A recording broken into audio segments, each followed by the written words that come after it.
సామెతల గ్రంథము 30వ అధ్యాయం. సామెతల గ్రంథము 30వ అధ్యాయము 26వ వచనాన్ని చదువుకుంటాం అందరము కలిసి. సామెతల గ్రంథము 30వ అధ్యాయము 26వ వచనాన్ని అందరము కలిసి చదువుకుంటాం. చిన్న కుందేళ్లు బలము లేని జీవులు అయినను అవి పేటు సందుల్లో నివాసము కల్పించుకొనును. దేవుడు ఈ వాక్యమును మన కొరకు దీవించును గాక. గత కొన్ని వారాలుగా మనము ఈ చిన్న జీవులను గురించి మనం చూస్తూ ఉన్నాం. మిడతల గురించి ఒక వారం చూసాం, చీమలను గురించి ఒక వారం చూసాం. ఇప్పుడు చిన్న కుందేళ్ళు వీటిని గురించి మనం చూస్తాం. గత వారాల్లో మిడతల గురించి ధ్యానించాం, చీమల గురించి కూడా ధ్యానించాం. మధ్యలో ఒక వారం నేను లేను. అయితే ఇప్పుడు ఈ చిన్న కుందేళ్ళు ఎలాంటివి అనంటే అవి బలము లేని జీవులు. భూమి మీద మనుషుడు చాలా ఉన్నతమైన వాడు, చాలా బలం కలిగిన వాడు. దేవుడు చేసిన సృష్టిలో మానవుడు చాలా విలువైన వాడు, చాలా బలం కలిగిన వాడు కూడా. అయితే బలం లేని జీవులు ఏమిటి అని అంటే ఈ కుందేళ్ళు బలం లేని జీవులు, చాలా అల్ప ప్రాణులు ఇవి, చాలా చిన్న ప్రాణులు ఇవి, చాలా బలం లేని జీవులు. ఈ బలము లేని ఈ జీవులైనటువంటి ఈ చిన్న కుందేళ్ళు వాటి నివాసమును ఎక్కడ ఏర్పాటు చేసుకుంటాయంట? పేటు సందులలో నివాసము కల్పించుకొను. బలం లేని జీవులేలే కానీ వాటి నివాసము ఎక్కడంటే బండ సందుల్లో ఏర్పాటు చేసుకుంటాయి. ఈ బండ సందులో వాటి నివాసము చాలా సురక్షితం. ఈ బండ సందులో అవి ఉన్నంతసేపు ఏ బాధకి, ఏ నష్టానికి, ఏ కష్టానికి అవి గురి కావు. ఎందుకంటే ఆ బండ వాటికి ఆశ్రయం. ఆ బండ సందుల్లో వాటి నివాసము చాలా సౌకర్యవంతం, లేక చాలా క్షేమము వాటికి. ఇవి బలం లేని జీవులైనప్పటికీ వాటి నివాసమును ఎక్కడ ఏర్పాటు చేసుకుంటాయంట? పేటు సందుల్లో నివాసము కల్పించుకొనును. కాబట్టి ఇవి బండ దగ్గర వాటి నివాసాన్ని ఏర్పాటు చేసుకుంటాయి. అవి బలం లేని జీవులైనప్పటికీ అవి ఆశ్రయించేది బండలను. అందుకనే అవి క్షేమము, భద్రత కలిగి ఉంటాయి. రోడ్డు మీదకి వచ్చినప్పుడు, పొలాల మీదకి వచ్చినప్పుడు దొరుకుతాయి, కానీ వాటి నివాసంలో ఉన్నప్పుడు దొరకవు అవి. ఎందుకంటే అవి బండ సందుల్లో ఉంటాయి. బండ సందుల్లో క్షేమము, భద్రత. అందుకని చూడండి, ఒక మాట చదువుతాం. కీర్తనల గ్రంథం 104వ అధ్యాయము, కీర్తనల గ్రంథం 104వ అధ్యాయము 18వ వచనం. 104:18. గొప్ప కొండలు కొండ మేకలకు ఉనికిపట్లు, కుందేళ్లకు బండలు ఆశ్రయ స్థానములు. కుందేళ్లకు బండలు ఏంటి అంట? ఆశ్రయ స్థానములు. కాబట్టి కుందేలు ఎలాంటిది అంటే బలమైంది ఏం కాదు, చాలా బలహీనమైందే. మనం బలవంతులం, మనం చాలా బలమైన వాళ్ళం, అన్ని పనులు చేయగలం, ఏమైనా సాధించగలం. అయితే కుందేళ్ళు బలం లేని జీవులు అయినప్పటికీ వాటి ఆశ్రయము ఎక్కడ ఆశ్రయిస్తాయట? బండను అవి ఆశ్రయిస్తాయి. అవి బండ దగ్గరికి వెళ్తాయి, బండ దగ్గర వాటి నివాసాన్ని ఏర్పాటు చేసుకుంటాయి. అందుకనే ఈ సామెతలు 30వ అధ్యాయంలో 24వ వచనంలో మనం చదువుకున్నాం. భూమి మీద చిన్నవి 4 కలవు, అయినను అవి ఏంటివట? మిక్కిలి జ్ఞానం కలిగినవి. ఇవి చిన్నవే, చీమ చిన్నదే, మిడత చిన్నదే, ఆ తర్వాత కుందేలు చిన్నదే. అయితే ఇవేంటి అని అంటే చాలా జ్ఞానం కలిగినవి. వాటి జ్ఞానం చొప్పున ఈ కుందేలు ఏం చేస్తుంది అని అంటే బండ దగ్గర వాటి ఆశ్రయ స్థానాన్ని ఏర్పాటు చేసుకున్నట్లుగా మనం చూస్తాం. అయితే ఈ బండ ఎవరు? ఈ బండ ఎవరు? మొదటి కొరింథీయులకు రాసిన పత్రిక 10వ అధ్యాయం. కొరింథీయులకు రాసిన మొదటి పత్రిక 10వ అధ్యాయము 4వ వచనం చదవండి. అందరూ ఆత్మ సంబంధమైన ఒకే పానీయమును పానము చేసిరి, ఏలయనగా తమను వెంబడించిన ఆత్మ సంబంధమైన బండలోనిది త్రాగిరి. ఆ బండ క్రీస్తే. ఆ బండ క్రీస్తే.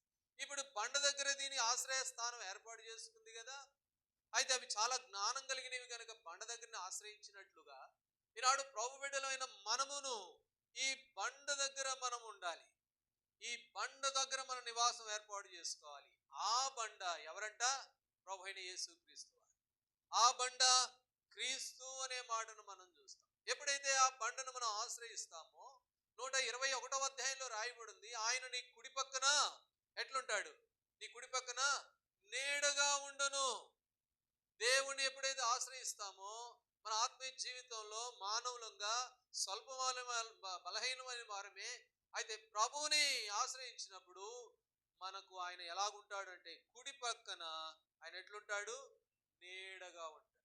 ఈ కుందేళ్లకు బండ కదా ఆశ్రయ స్థానంగా ఉన్నట్లు ప్రభువుని కనుక ఆశ్రయిస్తే ఆయన మన కుడి పక్కన నీడగా ఉంటాడు.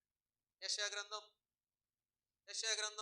25వ అధ్యాయము, యెషయా గ్రంథం 25వ అధ్యాయము 3వ వచనం, 25:3.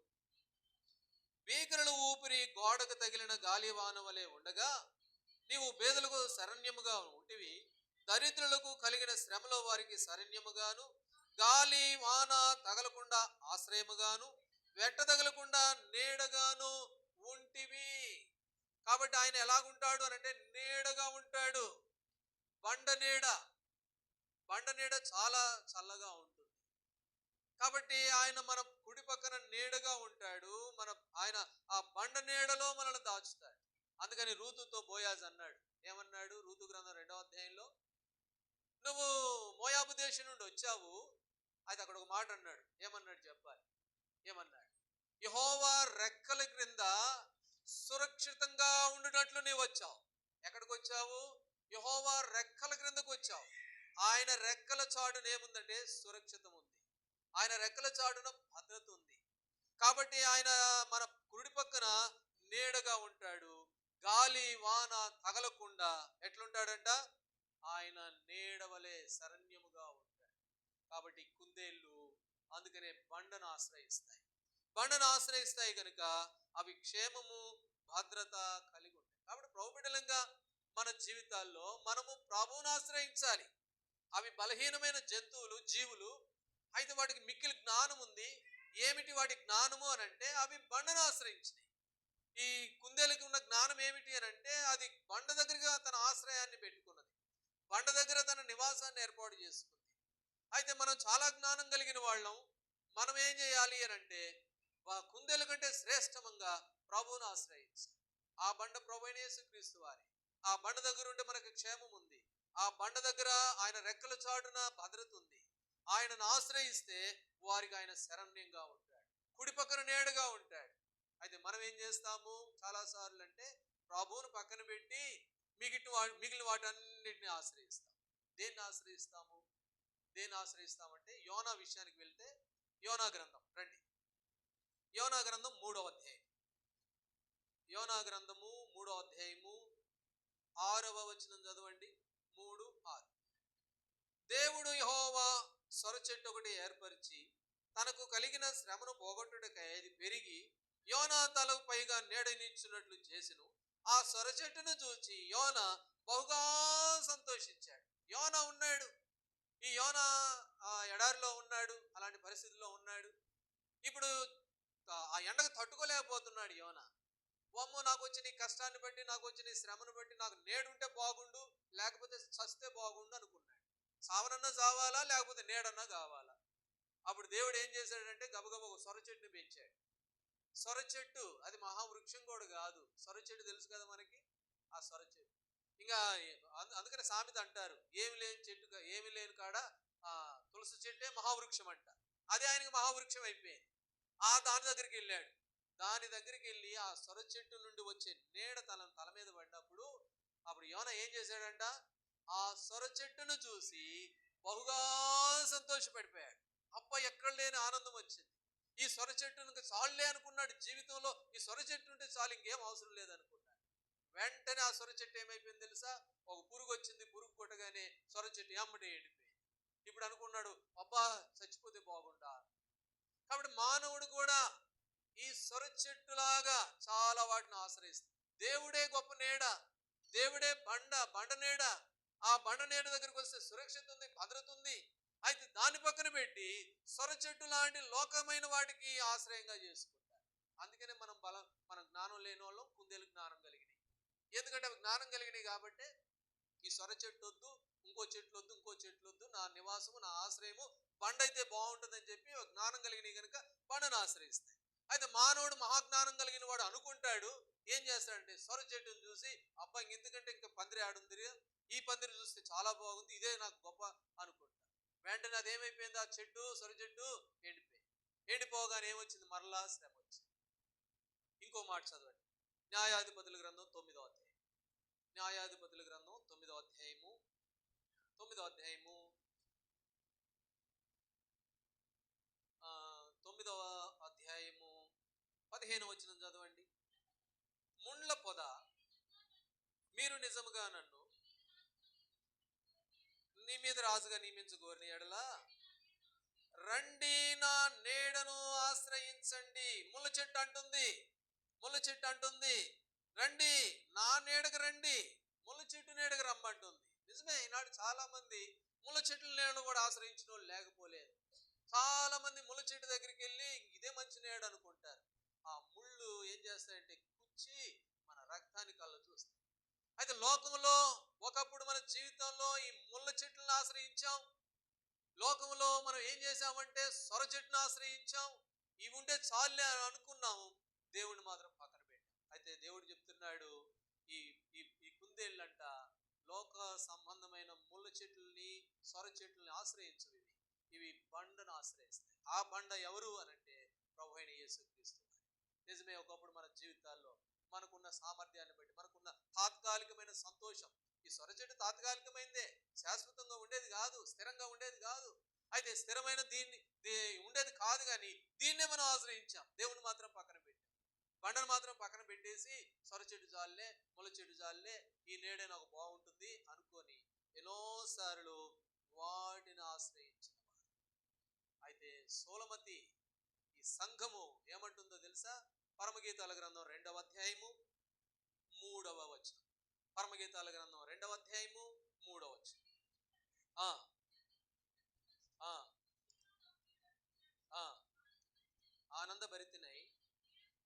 ఆనందభరితినై నేను అతని నీడన కూర్చుంటిని. కాబట్టి ఈ సంఘం అంటుంది, నేను ఇప్పుడు ఇంతకు ముందు అయితే సొర చెట్టు నీడను కూర్చున్నా, ఇంతకు ముందు ముళ్ళ చెట్టు నీడను కూర్చున్నా, వామ్మో ఇది పోతే ఇంకేమన్నా ఉందా అని చెప్పి వాటిని ఆశ్రయించాను, ఇది లేకపోతే నాకు భవిష్యత్తు లేదని వాటిని వెంబడించాను. అయితే ఇప్పుడు నేను ఏం చేస్తున్నానన్నాడు, నేను ఆనందభరితినై ఆయన నీడను కూర్చున్నాను. నిజమే, ఆయన నీడలోకి తీసుకొని రాబడ్డాం. ఒకప్పుడైతే లోకం అనే ముళ్ళ చెట్లు, లోకంలో కూర్చున్నాం, లోకం అనే ముళ్ళ చెట్లు లోకంలో కూర్చున్నాం, అవి నిన్ను గాయపరుస్తాయి, మన రక్తాన్ని కళ్ళ చూసేవి, వాటిని ఆశ్రయించాం ఒకప్పుడు. అంతేకాకుండా తాత్కాలికమైన సొర చెట్టును చూసి ఇదే శాశ్వతం అనుకున్నాం. నాకున్న సామర్థ్యం, నాకున్న డబ్బు, నాకున్న ఆస్తి, ఇవేలే లోకం అనుకుని వాటిని ఆశ్రయించాం. అవి ఒకరోజు తీసివేయబడతాయి. అయితే ఇప్పుడు ఏం చేసామంటే ఆయన నీడలోకి తీసుకురావాలి. ఆయన ఆ నీడే, ఆ బండే ప్రభు అయిన యేసుక్రీస్తు. ఒకవేళ ఇంకా నువ్వు ఎవరైనా నీవు ఇంకా ముళ్ళ చెట్టులోనే ఆశ్రయించి ఉన్నట్లయితే, ఇంకా సొర చెట్టే లోకం అని అనుకుంటే నువ్వు పొరపాటులో ఉన్నావు అన్న సంగతిని జ్ఞాపకం చేసి, అయితే ఆ బండ దగ్గరికి వచ్చినప్పుడు ఆ బండ మనల్ని క్షేమాన్ని ఇచ్చేది, ఆ బండే మన కుడి పక్కన నీడగా ఉండేది, ఆ బండే మనల్ని క్షేమంలోనికి తీసుకుని వెళ్ళేది, మరణంలోని జీవంలోకి దాటించి. కనుక ఈ కుందేలు చేసే మొట్టమొదటి పని అదే. ఏం చేసినాయి అంటే అవి ఆ బండను ఆశ్రయించాయి. కాబట్టి ప్రభు బిడ్డలుగా ఇంకా ఒకవేళ బండను ఆశ్రయించుకుంటాక వెలుపుడే ఉంటే మనం చాలా తప్పుదారిలో ఉన్నామన్న సంగతిని జ్ఞాపకం చేసుకొని, మనం జ్ఞానం కలిగిన వాళ్ళం కనుక ఆ బండైన ప్రభు అయిన యేసుక్రీస్తు వారిని ఆశ్రయించే వారంగా మనం. హోషేయ గ్రంథం 14వ అధ్యాయము, హోషేయ గ్రంథం 14వ అధ్యాయము 7వ వచనం. 751వ పేజీ, హోషేయ గ్రంథం 751వ పేజీ, 14వ అధ్యాయం 7వ వచనం. అతని నీడ యందు నివసించువారు మరలివత్తురు, ధాన్యము వలె వాళ్ళు తిరిగి మొలకెత్తుతురు, ద్రాక్ష చెట్టు వలె వారు వికసింతురు. ఆయన నీడలోకి వచ్చిన వారు, ఆ బండను ఆశ్రయించిన వారు మొలకెత్తుతారంట, వికసిస్తారంట, పరిమళిస్తారు, వికసిస్తారు, అభివృద్ధి చెందుతారు. కనుక దేవుని బిడ్డలంగా మనం ఆయన ఆశ్రయించి ఈ ఆత్మ సంబంధమైన అనుభవాన్ని మనం పొందేవారంగా మనం. అయితే రెండో విషయానికి వెళ్తే, ఇవి ఈ చిన్న కుందేళ్ళు ఇవి బండ సందుల్లో నివాసం కల్పించుకున్నాయి కదా. అయితే యేసుప్రభు వారు ఒక మాట అన్నాడు మత్తయి సువార్త 7వ అధ్యాయంలో. యేసుప్రభు వారు మత్తయి సువార్త 7వ అధ్యాయము 24వ వచనంలో ఏమన్నాడు చెప్పండి? 24. కాబట్టి ఈ నా మాటలు విని వాటి చొప్పున చేయు ప్రతి వాడును బండ మీద తన ఇల్లు కట్టుకొనిన బుద్ధిమంతుని పోలి ఉంటాడు. జ్ఞానం కలిగిన వాడు అవుతాడు. ఎవడు జ్ఞానం కలిగిన వాడు అవుతాడు అని అంటే, ఈ నా మాటలు విని వాటి చొప్పున చేసే ప్రతివాడు. ఎప్పుడైతే ఈ మాటలు విని వాటి చొప్పున చేస్తామో, మనం కూడా కుందేళ్ళు కదా, బండను ఆశ్రయించి వాటిలో నివాసంగా ఏర్పాటు చేసుకొని సురక్షితంగా ఉన్నట్లు, ఈ నా మాటలు విని వాటి చొప్పున చేసే ప్రతివాడు కూడా తన ఇల్లును ఎక్కడ కట్టుకుంటాడు అంటే బండ మీద కట్టుకుంటాడు. బండ మీద కట్టుకున్నాం కదండి, బాగానే ఉంటుందని అనుకోవద్దు. మళ్ళీ బండ మీద కట్టుకుంటే బాగుంటుంది అని అనుకుంటే పొరపాటే. 25వ వచనంలో ఏమని రాయబడింది చదవండి. వాన కురిసెను, వరదలు వచ్చెను, గాలి విసిరి ఆ ఇంటి మీద కొట్టింది. బండ మీద కట్టుకున్నంత మాత్రాన గాలి రాదు అనుకోవద్దు. బండ మీద కట్టుకున్నంత మాత్రాన వరదలు రావు అనుకోవద్దు. అవి వచ్చినాయి, ఆ ఇంటిని కొట్టినాయి అంట. కొట్టగానే ఆ బండ మీద అది పునాది వేయబడింది కనుక ఆ ఇల్లు ఏం చేయలేదంట, పడలేదు. కాబట్టి క్రైస్తవ జీవితంలో బండను ఆశ్రయించిన మన జీవితాల్లో శ్రమలు వస్తాయి. మనల్ని పరీక్షించేందుకు వరకు గాలి వస్తుంది. ఆ ఇంటి గోడలు ఎలా ఉన్నాయి, ఆ ఇంటి కప్పు ఎలా ఉంది, ఆ ఇల్లు సరిగ్గా ఉందా లేదా పరీక్షించేందుకు వరకు గాలి, వర్షము, వరదలు అన్నీ వస్తాయి ఇంటి మీదకి. అయితే ఆ ఇల్లు ఎక్కడ కట్టింది అంటే బండ మీద ఉంది కనుక ఆ ఇల్లు ఏ మాత్రం కూడా పడిపోదు.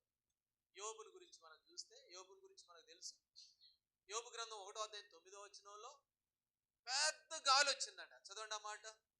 యోబు గ్రంథం 1వ అధ్యాయము 19వ వచనం. గొప్ప సుడిగాలి అరణ్య మార్గంగా వచ్చి ఆ ఇంటి 4 మూలను కొట్టగా, చాలండి, గొప్ప సుడిగాలి వచ్చి ఆ ఇంటి 4 మూలను కొట్టేసింది.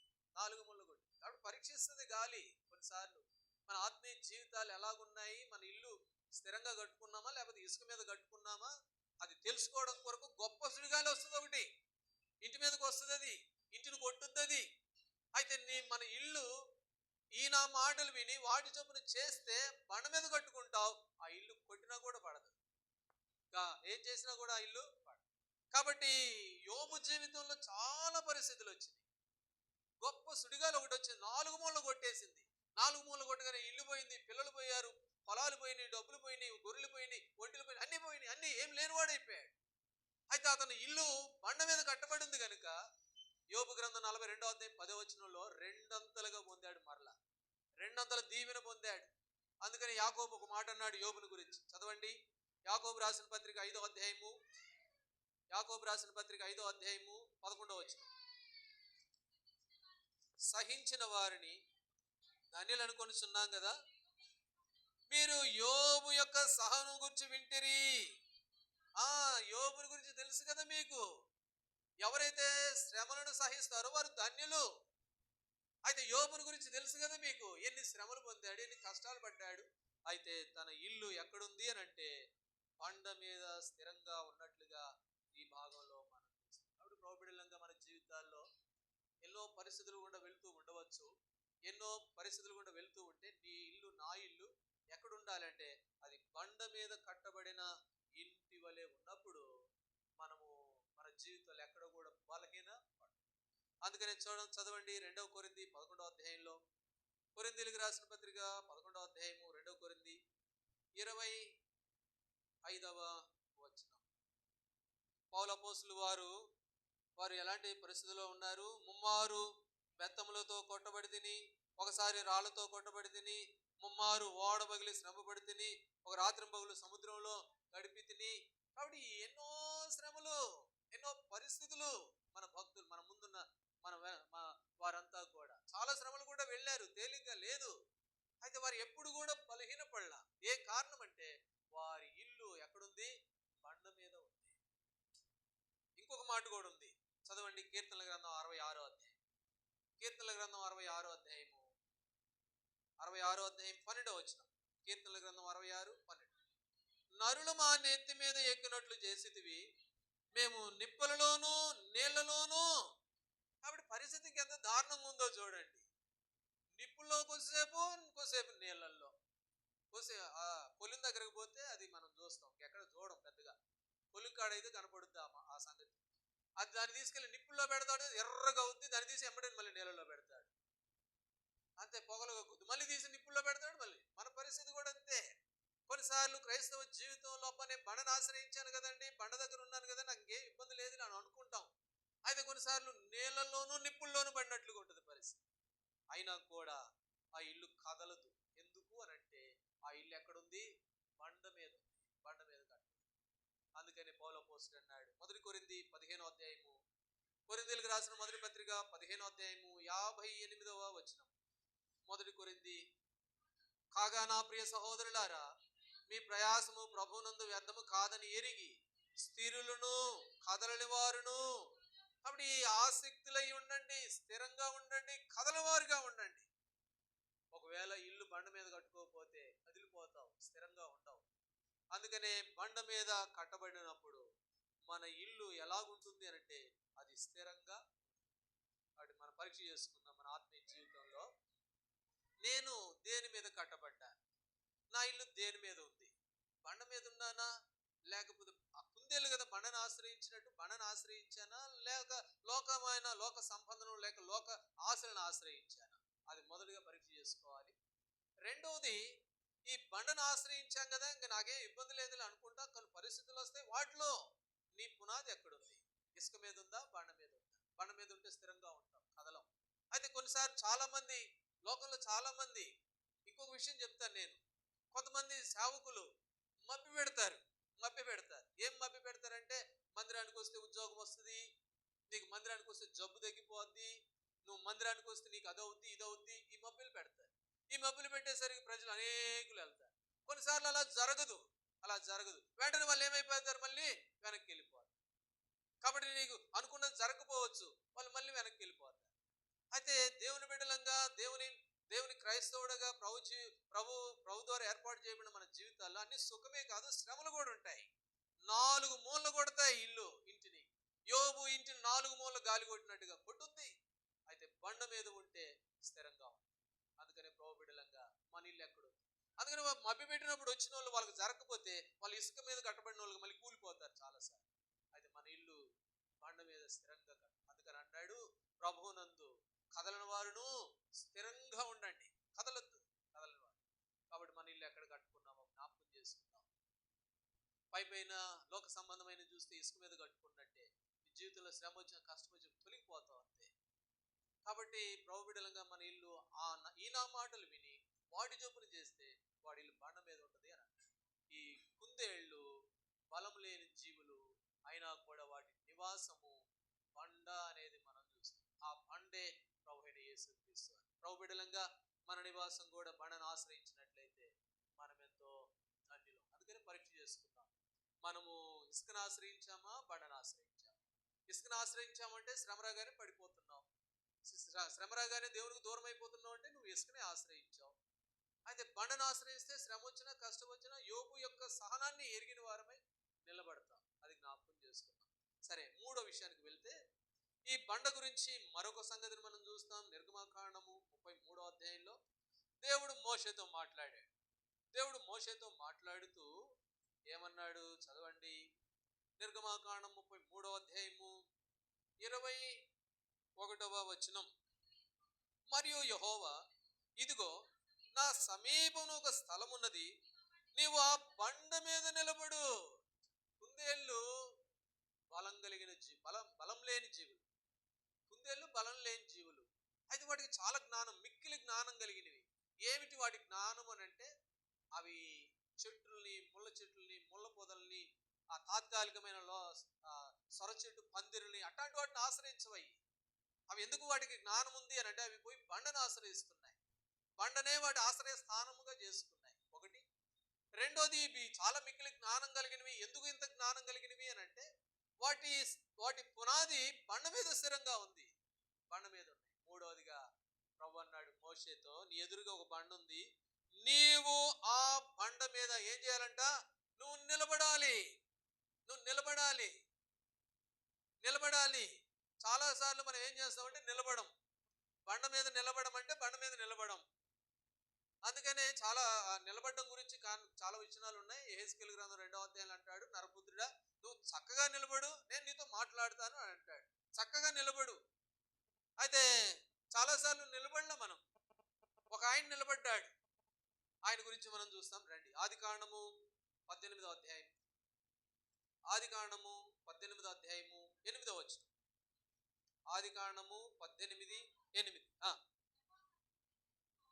తర్వాత అతడు వెన్నను పాలను తాను సిద్ధము చేయించిన దూడను తెచ్చి వారి ఎదుట పెట్టి వారును భోజనము చేయుచుండగా వారి యొద్ద ఆ చెట్టు క్రింద నిలుచుండెను. అబ్రహాము చాలా డబ్బున్నాడు, చాలా వయసున్నాడు, వృద్ధుడు, చాలా పెద్దవాడు, చాలా నమ్మకమైన వాడు, విశ్వాసిగా మాదిరికరమైన వాడు. అయితే ఈ మనుషుడు ఏం చేస్తున్నాడంట? దేవుని దూతలు ఆయన ఇంటికి వస్తే వారికి పరిచర్య చేస్తూ వారి యొద్ద ఏం చేస్తున్నాడంట? నిలబడి ఉన్నాడు. నిలబడి ఉన్నాడు. మోషేతో అన్నాడు, నువ్వు ఆ బండ మీద ఏం చేయాలన్నాడు? నిలబడాలి. కాబట్టి అబ్రహాం ఎందుకు నిలబడ్డాడు చెప్పండి? ఎందుకు నిలబడ్డాడు అబ్రహాము? పరిచర్య చేస్తున్నాడు. దేవుని దూతలకు పరిచర్య చేస్తూ ఉన్నాడు. పరిచర్య కొరకై అబ్రహాము ఏం చేశాడంటే నిలబడిన వాడు.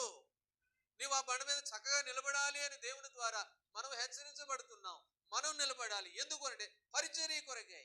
అబ్రహాము నిలబడ్డాడు కదా. వారికి గోధుమలు రొట్టెలు అన్ని చేసి వాళ్ళు భోజనం చేస్తా ఉంటే చేతులు కొట్టుకొని నిలబడ్డాడు కదా. అది పరిచర్య చేస్తున్నాడు కదా. హెబ్రీయులకు రాసిన పత్రికలో ఆ మాట ఉంది కదా, కొందరు ఎరుకకి దేవదూతలకు ఏం చేశారంట? ఆతిథ్యం ఇచ్చిరి. కాబట్టి పరిచర్య చేశాడు. పరిచర్య కొరకై అబ్రహాము ఏం చేస్తున్నాడంటే నిలబడి ఉన్నాడు. ఈనాడు ఆ బండ మీద నువ్వు నేను నిలబడాలి. ఎందుకు అనంటే పరిచర్య కొరకు. ఇంకొక ఆయన కొత్త నిబంధనలు ఇంకొక ఆయన నిలబడ్డాడు. ఎవరైనా లూకా సువార్త 19వ అధ్యాయం. కొత్త నిబంధనలో ఇంకొక ఆయన కూడా నిలబడ్డాడు. ఏంతో దేవుడు చెప్పలా. ఏంతో దేవుడు ఏం చెప్పలా. ఏమన్నాడంటే, అయ్యా నువ్వు తొందరగా దిగు, నేను నీ ఇంట్లో ఉంటాను అని అన్నాడు. అంతే. ఎవరు చెప్పండి? ఆయన. లూకా సువార్త 19వ అధ్యాయము 8వ వచనం. 8వ వచనం. జక్కయ్య నిలువబడి, ఇదిగో ప్రభువా, నా ఆస్తిలో సగము పేదలకు ఇచ్చుచున్నాను. నేను ఎవరినైనాను అన్యాయంగా దేనినైనా తీసుకుని ఎడల మా 400 చెల్లిస్తాను. ఇప్పుడు జక్కయ్య నిలబడ్డాడు. ఎందుకు అనంటే తాను కూడా పరిచర్య చేస్తున్నాడు. ప్రభు తన జీవితంలోకి వచ్చాడు, ప్రభువుని ఎరిగాడు, ప్రభుని ఆరాధించాడు, ప్రభుని చేర్చుకున్నాడు. నేను ఈ రోజు నుంచి దేవుని బిడ్డని అని చెప్పాడు. అయితే వెంటనే మార్పు వచ్చింది తన జీవితంలో. ఒకప్పుడు దుర్మార్గుడు, ఒకప్పుడు దుష్టుడు, ఒకప్పుడు పిసినారుడు, అయితే ఇప్పుడు అన్యాయస్తుడు. ఇప్పుడు ఏమైపోయాడంటే ఇదిగో జక్కయ్య లేచి నిలబడ్డాడు. జక్కయ్య నిలబడి, ఇదిగో ప్రభువా, నేను అన్యాయంగా ఏదైనా తీసుకుంటే ఇచ్చేస్తాను.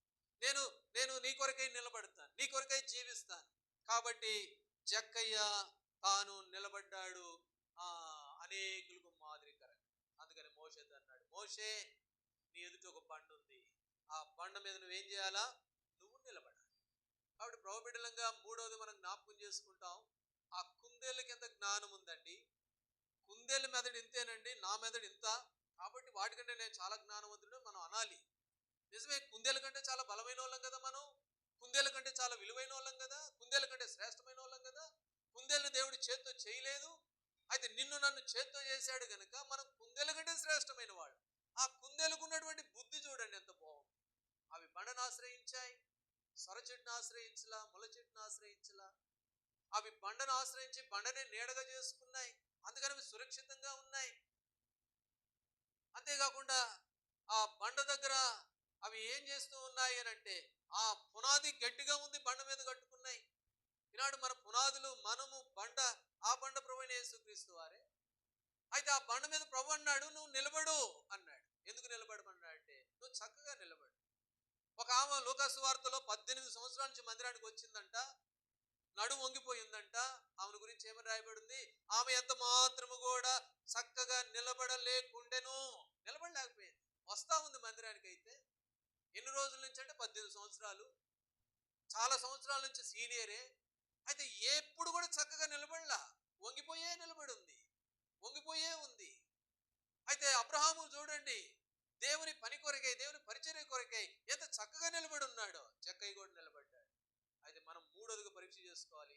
నిజమే, ఎన్నో సంవత్సరాల నుంచి దేవుని మందిరానికి వస్తున్నాను కదా, నేను ఎట్లా నిలబడ్డాను, ఎంత గట్టిగా నిలబడ్డాను, ఎంత స్థిరంగా నేను నిలబడ్డాను. ప్రభు జక్కయ్య హృదయంలో రాగానే మార్పు వచ్చేసిందే.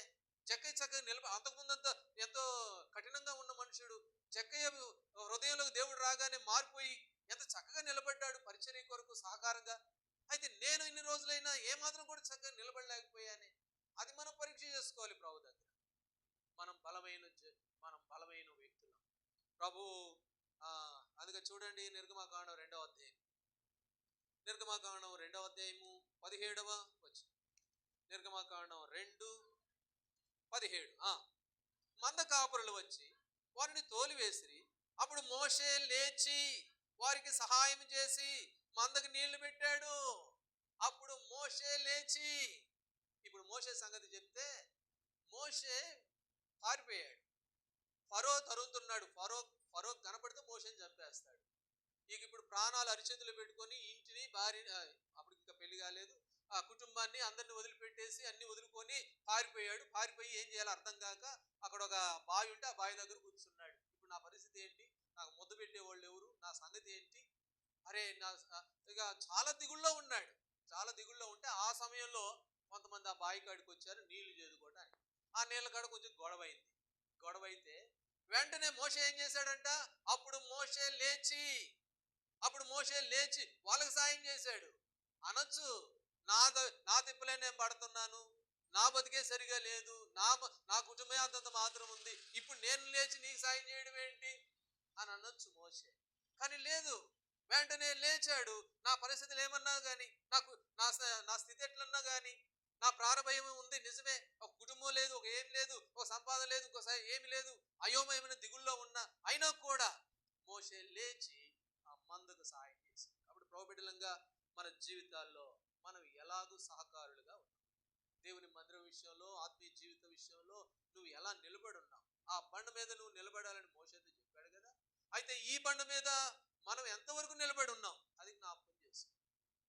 మరొక మాట చదవండి, యోహానుకు రాసిన 3వ పత్రిక 1:18. యోహానుకు రాసిన 3వ పత్రిక 1వ అధ్యాయము 8వ వచనం. 1:8.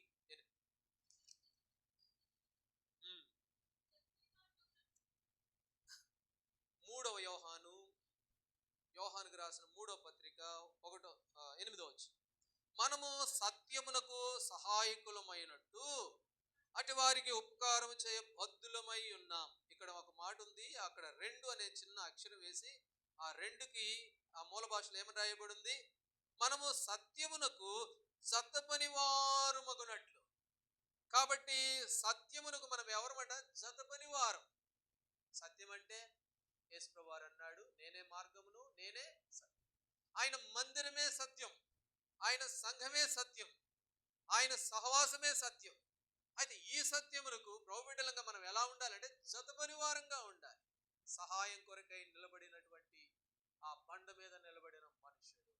ఈనాడు దేవుని బిడ్డలంగా మనము ఆ సత్యమునకు స్తంభమును ఆధారమునై ఉన్నది అని తిమోతిలకు రాసిన పత్రికలో సంఘమును గురించి రాయబడింది.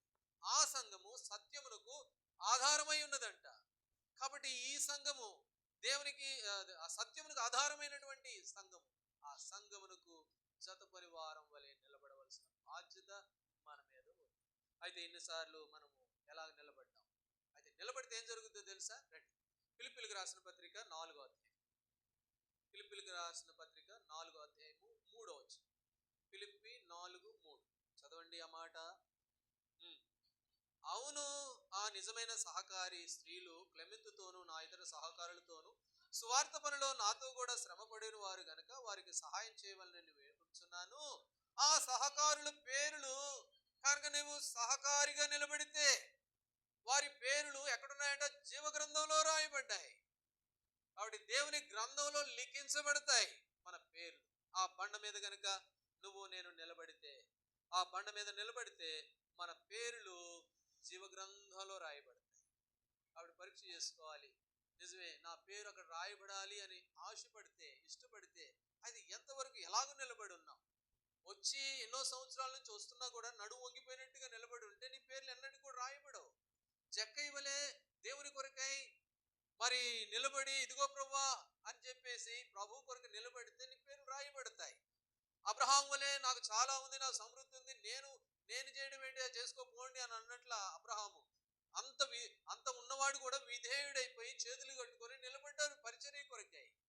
ఎప్పుడైతే ఇలాగ పరిచర్యలో సహకారిగా ఉంటామో మన పేర్లు జీవ గ్రంథంలో రాయబడతాయి. ఎలీషా అన్నాడు ఆ మాట, ఏలి అన్నాడు, ఎలీషా కాదు ఏలి అన్నాడు. మొదటి రాజుల గ్రంథం 17వ అధ్యాయంలో, నేను ఎవరి సన్నిధిలో నిలబడి ఉన్నానో, నేను దేవుని సన్నిధిలో నిలబడి ఉన్నాను, దేవుని సన్నిధిలో నేను నిలబడిన మనుషుడను. పరీక్ష చేసుకోవాలి. కనుక నేను ఎలాగ నిలబడి ఉన్నాను, ఆ బండ మీద నిలబడమని దేవుడు అంటే, ఆ బండ విషయంలో అసలు బండ ఎక్కడుందో కూడా తెలియక ప్రవర్తించానేమో, ఆ బండ మీద నిలబడడానికి ఇష్టపడ్డామో ఇష్టపడలేదో. నిలబడడం అనేది సహకారిగా పరిచర్య చదపని వారిని చూపిస్తూ ఉంటే ఆ పరిచర్యలో ఎలాగో మనం ఉన్నాం. అందుకని చదవండి, ఒక మాట చదువుతాము ఈ తల ముగించక మునుపు. దానియేలు గ్రంథం 10వ అధ్యాయం. దానియేలు గ్రంథం 10వ అధ్యాయము 21వ వచనం. దానియేలు గ్రంథం 10:21. అయితే సత్య గ్రంథమును రాసినది నీతో చెప్పుదును, నీ అధిపతియగు మికాయేలు గాక ఈ సంగతుల గురించి నా పక్షమున నిలువ తెగించిన వాడు ఒక్కడును, నా పక్షమున నిలవడానికి తెగించిన వాడు, తెగింపుతో నిలబడిన వాడు ఒక్కడు కూడా లేడు. నిజమే. ఈ మందిరం విషయంలో ప్రసాద్ అన్నే అన్నాడు అంతకుముందున్న ప్రసాద్ అన్న, అబ్బా ఈ ప్రసాద్ అన్న గుండె చాలా గట్టి గుండె అన్న, అమ్మో మళ్ళీ కొన్నాడంటే మళ్ళీ గుండె, అబ్బా ఆ గుండె ధైర్యానికి మెచ్చుకోవచ్చు. నిజమే. ప్రభు కొరకై తెగించి నిలబడిన వాడు తెగించిన వాడు ఒకడు కూడా కనపడటం లేదంట. కాబట్టి ప్రభు బిడ్డలుగా మనం ఎలాగున్నావు జ్ఞాపకం చేసుకున్నావు. ప్రభు కొరకు నువ్వు ఎలాగ నిలబడి ఉన్నావు. ఆ బండ మీద నిలబడమని దేవుడు చెప్పాడు. మోషే నిలబడ్డాడు. నిలబడడం అనేది పరిచర్య చూపిస్తూ ఉంది. కనుక మోషే అన్నాడు, నా బతికే సరిగా లేదు, నా సంగతే అట్టట్టు అంతంత మాత్రం బతుకుతున్నా, నేనే అంత మాత్రం ఉన్నా, నేను లేచి వాళ్ళకి సాయం చేసేది ఏందిలే అని అనలేదు మోషే. వెంటనే తన పరిస్థితులను పక్కన పెట్టి వెంటనే లేచి, నా సంగతి ఎట్టన్నా ఉండని, ముందు నేను లేచి సాయం చేయాలా, అందుకొరకు దేవుడు నన్ను ఏర్పాటు చేసుకున్నాడు అని చెప్పి పోయి మందకు సాయం చేశాడు, నీళ్లు పెట్టాడు. కనుక మూడవదిగా మనం గమనిస్తాము, నీవు ఆ బండ మీద నిలబడాలి. సరే, ఇంకొక మాట చెప్పి నేను ముగిస్తాను, ఇంకొక తలం చెప్పి నేను ముగిస్తాను. న్యాయాధిపతుల గ్రంథం, ఈ బండను గురించి మరొక మాట. న్యాయాధిపతుల గ్రంథం 6వ అధ్యాయము, న్యాయాధిపతుల గ్రంథం 6వ అధ్యాయము 21వ వచనం. 6వ అధ్యాయం 21వ వచనం చదవండి. అతడు అలాగు చేయగా యెహోవా దూత తన చేతనున్న కర్రను చాపి దాని కొనతో ఆ మాంసమును ఆ పొంగని భక్ష్యములను ముట్టినప్పుడు అగ్ని ఆ రాతిలో నుండి వెడలి ఆ మాంసమును పొంగన భక్ష్యములు కాల్చివేసెను. చాలు. అగ్ని ఎక్కడి నుండి వచ్చిందంట? ఆ రాతిలో నుండి బయలు వెడలి. ఇప్పుడు రాయిలో ఇంకొక అనుభవం, రాయిలో అగ్ని కూడా ఉంది, మంట కూడా ఉంది. కాబట్టి రాయి అనేది ప్రభువైన యేసుక్రీస్తు వారిని చూపిస్తూ ఉంటే, ఈ బండలు ఆ రాతిని ఆశ్రయించే అందుకనే క్షేమంగా ఉన్నాయి. రెండవది, ఆ బండను మీద పునాది కట్టుకున్న వారు ఇల్లు కూలదు, పడిపోదు, శ్రమలు వచ్చినా కష్టాలు వచ్చినా. మూడవది, ఆ బండ మీద నిలబడాలి, అది పరిచర్యను చూపిస్తూ ఉంది. నాలుగవదిగా మనం గమనిస్తే, ఆ బండలో నుంచి ఏమొచ్చిందంటే కొన్ని రొట్టెలు, కొన్ని భక్ష్యాలు ఆడబెడితే అప్పుడు ఆ బండలో నుంచి అగ్ని వచ్చిందంట. అగ్ని వచ్చి అవన్నిటిని కూడా దహించి వేసినట్లుగా ఈ భాగంలో చూస్తాం. కాబట్టి బండలో ఇప్పుడు ఏముంది అంటే అగ్ని ఉంది. బండలో ఏముంది? అగ్ని ఉంది. అందుకనే దేవుడి గురించి రాయబడింది, నీ దేవుడైన యెహోవా దహించు అగ్ని అయి ఉన్నాడు. ఆయన దహించు అగ్ని. ఆదికాండం 20వ అధ్యాయంలో సొదొమ గొమొర్రా పట్టణాల మీద ఆకాశం నుంచి అగ్నిని కురిపించాడు. కాబట్టి మనం ఆశ్రయించిన దేవుడు సామాన్యుడు అని అనుకోవద్దు. ఎప్పుడు కూడా మనం ఆశ్రయించిన మన దేవుడు ఎవరు అంటే దహించు అగ్ని. ఈ బండలో క్షేమం మాత్రమే కాదు, ఈ బండలో నుంచి అగ్ని కూడా వస్తుంది. ఈ అగ్ని ఏం చేస్తుంది అంటే 2 సొదొమ గొమొర్రా పట్టణాలను నాశనం చేసేసింది. పైనుంచి వచ్చిన అగ్ని కురిసి గంధకాలతో ఆ ఊర్లన్నీ బూడిదైపోయినాయి. కాబట్టి ఈ యొక్క బండలో నుంచి ఏమొస్తుంది అని అంటే అగ్ని వస్తూ ఉన్నట్లుగా మనం చూస్తాం. ఒక మాట ఒక మాట మనం పరీక్షించుకోవడం కొరకు సామెతల గ్రంథం 6వ అధ్యాయం, సామెతల గ్రంథం 6వ అధ్యాయం, 6వ అధ్యాయంలో 27వ వచనం. సామెతలు 6:27 చదవండి. 6:27. ఒకడు తన ఒడిలో అగ్ని నుంచుకుని ఎడల వాని వస్త్రములు కాలకుండునా, ఒకడు నిప్పుల మీద నడిచిన ఎడల వాని పాదములు కమలకుండునా. చాలు. ఒకడు ఒడిలో అగ్నిని ఉంచుకుంటే ఏమవుద్ది చెప్పండి? ఒడి కాలకుండా ఉంటుందా? అయితే ప్రభు అన్నాడు, నేను దహించు అగ్నిని అన్నాళ్లే కానీ నీ హృదయం తెలిస్తే హృదయంలోకి నేను వస్తానన్నాడు. ఆయన హృదయంలో ఉంటే పర్లా, ఏం కాదు. ఒడిలో పెట్టుకుంటే ఏమవుద్ది? ఒడి కాలిపోద్ది. కాబట్టి ఆయన దహించు అగ్ని, ఆ అగ్నితో మనము ఆటలాడితే ఆ మాట చెప్పొచ్చు. ఆ అగ్నిని చులకనగా చూసుకుంటే, అది ఒడిలో పెట్టుకుంటే, హృదయంలో చేర్చుకుంటే ఏం కాదు. కానీ నువ్వు ఒడిలో పెట్టుకొని ఆటలాడావు అని అంటే ఏం చేయబడుతుంది? కాలిపోతాం. అందుకనే దేవుడు దహించు అగ్ని, ఆ అగ్ని గంధకాలు సొదొమ గొమొర్రాను కుమ్మరించాడు. ఆ రాతిలో నుండి అగ్ని వచ్చి ఏం చేసిందంట? అవన్నింటినీ కాల్చి వేసినట్లుగా చూస్తాం. యోహాను సువార్త 3వ అధ్యాయం 36వ వచనం. యోహాను సువార్త 3వ అధ్యాయం 36వ వచనం. కుమారునికి విధేయుడు కానివాడు జీవమును, చదవండి 3:36.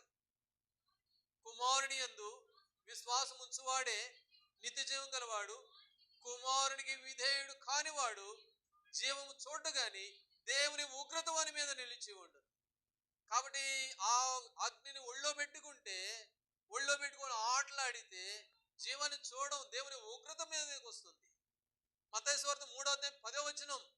మంచి ఫలములు ఫలించిన సరి, ఇదిగో గొడ్డలి చెట్లు వేరున ఉంచబడి ఉంది, మంచి ఫలములు ఫలించిన సరి లేని ఎడల దాన్ని తీసుకెళ్ళి అగ్నిలో వేయుడి. కాబట్టి ప్రభుబిడ్డలంగా ఈ 4వదిగా ఈ రాతిలో నుంచి వచ్చిన అగ్ని ఆయన కోపాన్ని, ఆయన యొక్క ఉగ్రతను, ఆయన తీర్పును చూపిస్తూ ఉంది అని. కాబట్టి ఈ కుందేళ్ళు ఒకటి బండని ఆశ్రయంగా చేసుకున్నాయి, క్షేమంగా ఉన్నాయి. ఈ కుందేళ్ళు జ్ఞానం కలిగినవి కనుక బండ మీద వాటి పునాదిని కట్టుకున్నాయి, ఇసుక మీద కట్టుకోవాలా, లోక సంబంధమైన వాటి మీద కట్టుకోవాలా, అందుకని క్షేమంగా ఉన్నాయి. అందుకే వాటి జ్ఞానం కలిగినవి, మిక్కిలి జ్ఞానం కలిగినవి అని రాయబడి ఉన్నాయి. ఇంకోటి ప్రభు అన్నాడు, నువ్వు ఆ బండ మీద నిలబడు అన్నాడు. బండ మీద నిలబడకుండా చాలాసార్లు మిగిలిన వాటి మీద నిలబడ్డాం. అయితే ప్రభుని ఎరిగిన వారు, జక్కయ్య ప్రభుని ఎరిగాడు, బండ మీద నిలబడ్డాడు. అబ్రహాము ప్రభుని ఎరిగాడు, పరిచర్య కొరకై నిలబడ్డాడు. కాబట్టి ప్రభు అంటున్నాడు దానియేలు గ్రంథంలో, నా కొరకు తెగించి నిలబడినోడు అప్పుడు కూడా కనపడట్లా. కాబట్టి మనం నిలబడడం ఎలాగుంది? 18 ఏళ్ల నుంచి ఒక ఆమె వస్తుందంట, నిలబడటానికి ఎంత మాత్రం కూడా చేత కావట్లా. ఎన్ని సంవత్సరాలంటే 18 సంవత్సరాలు. కాలాన్ని బట్టి చూస్తే మీరు బోధకులుగా ఉండాలి, ఒకడు వచ్చి మరలా మూలపాఠాలు చెప్పాల్సిన పరిస్థితి. కాబట్టి మనం నిలబడడం ఎలాగుంది జ్ఞాపకం చేసుకుందాం. అయితే ఒక మాట ఉంది, ఈ బండలో నేడే కాదు, ఆశ్రయమే కాదు, ఈ బండలో నుంచి అగ్ని కూడా వస్తుంది. ఈ అగ్ని ఎంత ప్రమాదం అని అంటే, ఒళ్ళో పెట్టుకుంటే వాని కాలకుండునా. ఈ బండతో కనుక ఆటలాడితే కుమారుడికి విధేయుడు కానివాడు జీవన చూడ్డు కానీ ఉగ్రత వాని మీద నిలిచి.